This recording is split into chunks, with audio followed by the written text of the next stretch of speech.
سقوط القدس کے بعد تقریباً 40 سال تک عالم اسلام پر شدید جمود طاری رہا تھا، مگر پھر یکا یک ان ساکت لہروں میں اضطراب پیدا ہوا اور عماد الدین زنگی کی شکل میں ایک چٹان عالم اسلام کے دفاع کے لیے ابھر آئی۔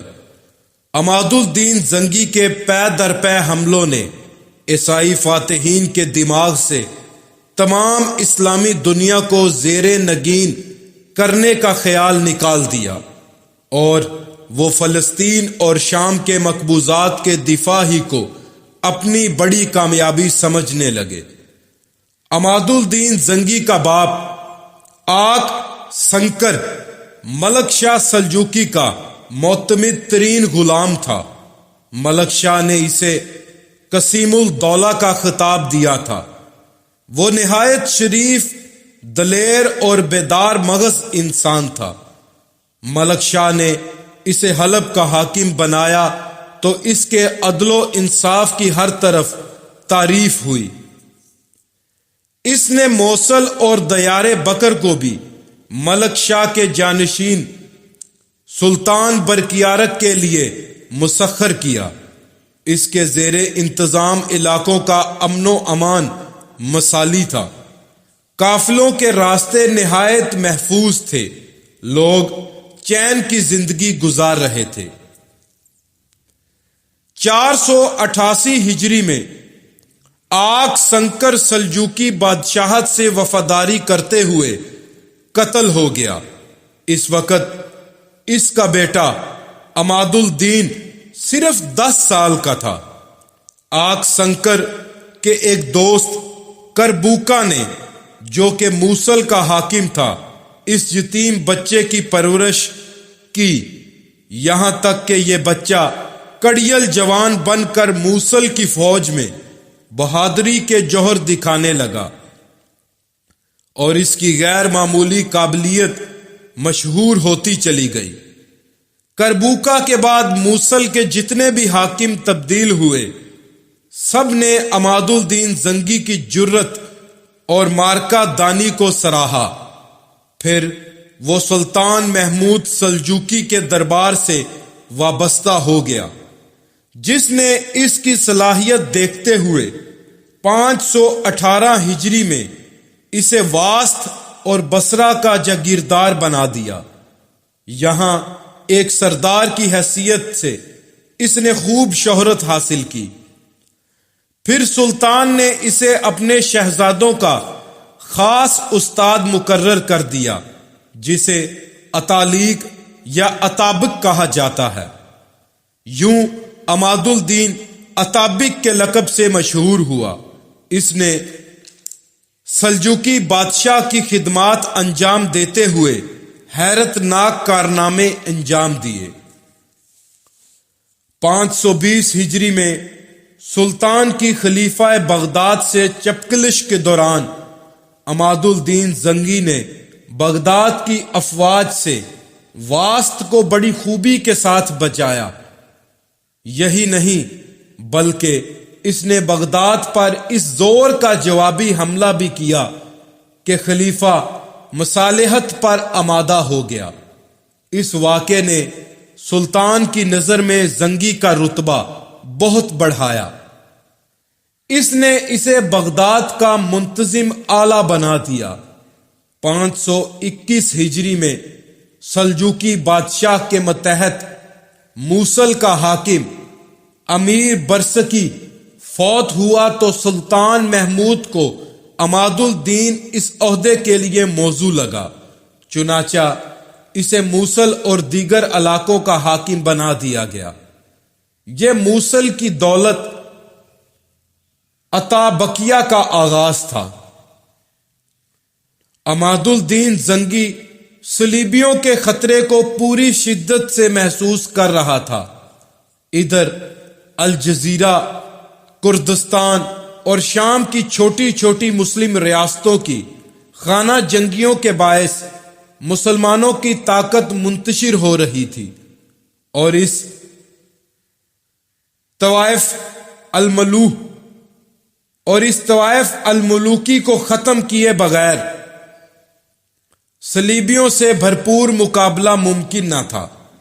چنانچہ زنگی نے موصل کے نظام حکومت کو مضبوط کر کے ان بکھری ہوئی آزاد ریاستوں کی طرف پیش قدمی کی، جن کی طاقت مسلمانوں کو مسلمانوں سے لڑانے میں صرف ہو رہی تھی۔ اس نے نصیبین، سنجار اور خابور جیسے شہروں پر قبضہ کر کے اپنی عملداری شام کی سرحدوں سے ملا دی۔ 523 ہجری میں وہ دریائے فرات عبور کر کے عیسائی مقبوضات کی راہ میں حائل مسلم ریاستوں کی طرف بڑھا۔ حسن بزاح، حماتہ، حلب اور حمص جیسے اہم شہر یکے بعد دیگر اس کے سامنے سرنگوں ہوتے چلے گئے۔ اب وہ اور عیسائی آمنے سامنے آ چکے تھے۔ 524 ہجری میں اس نے فرنگیوں کے مضبوط ترین قلعے حسن اسارب پر حملہ کر دیا اور ایک خون ریز جنگ کے بعد فرنگیوں کو شکست فاش دے کر قلعے کو منہدم کرا دیا تاکہ آئندہ نصرانیوں کو یہاں قدم جمانے کا موقع نہ ملے۔ نصرانیوں کا دوسرا اہم قلعہ حارم تھا، جس کے والی نے صلح کی درخواست کی تھی۔ عماد الدین کی فوج تھک چکی تھی، اس لیے اس نے حارم کی سالانہ نصف آمدنی وصول کرنے کے معاہدے پر صلح قبول کر لی۔ عماد الدین کی ان فتوحات سے حلب، حماتہ اور گرد و نواح کے بہت سے شہر نصرانیوں کے مظالم سے محفوظ ہو گئے اور ان علاقوں کے عوام نے مدتوں بعد سکھ کا سانس لیا۔ عماد الدین کی ان مہمات کے بعد اس کے آقائے ولی نعمت سلطان محمود سلجوقی کا انتقال ہو گیا اور اس کے دوسرے بھائیوں میں خانہ جنگی کا ایک نیا سلسلہ شروع ہو گیا، جس میں عماد الدین زنگی کو بھی حصہ دار بننا پڑا۔ مشیت الہیہ نے نجم الدین ایوب کو عماد الدین زنگی سے ملانا طے کر لیا تھا۔ یہ ملاپ اس لیے ضروری تھا کہ اس سے ایک نئی کہانی وجود میں آنے والی تھی۔ سلطان محمود سلجوقی کی موت کے بعد 526 ہجری میں عراق و خراسان کی سیاست پر سلطان سنجر سلجوقی پوری طرح چھا گیا۔ اس نے سلطان مسعود کو شکست دے دی اور بغداد کو تابع رکھنے کے لیے عماد الدین زنگی کو دعوت دی کہ وہ بغداد کے منتظم آلہ کی حیثیت سے وہاں پہنچے۔ چونکہ یہ سب کچھ خلیفہ کی مرضی کے خلاف تھا، اس لیے اس نے عماد الدین زنگی کو روکنے کی تیاری کر لی۔ 27 رجب 526 ہجری کو عماد الدین زنگی اور بغدادی افواج میں بڑی خون ریز جنگ ہوئی۔ عماد الدین زنگی کے ساتھ بنو اسد کے سردار دبیس بن صدقہ کے جنگجو بھی تھے، جو لشکر کا اہم ترین حصہ تھے۔ جنگ زوروں پر تھی کہ دبیس بن صدقہ میدان چھوڑ کر بھاگ نکلا۔ دیگر امراء بھی اس کے پیچھے ہو لیے۔ عماد الدین زنگی میدان میں تنہا رہ گیا۔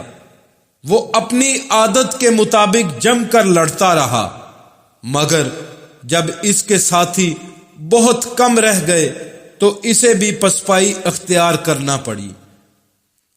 اس نے بڑی شکستگی کی حالت میں موصل کا رخ کیا۔ راستے میں چند منازل طے کرنے کے بعد اس کے ساتھیوں کا تھکن سے برا حال ہو چکا تھا۔ وہ مزید سفر کے قابل نہیں تھے۔ سواریوں بھی جواب دینے لگی تھی۔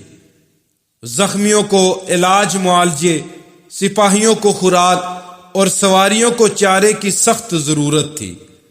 ایسے میں ان کی نظر دریائے دجلہ کے پار تقریت کے قلعے پر پڑی۔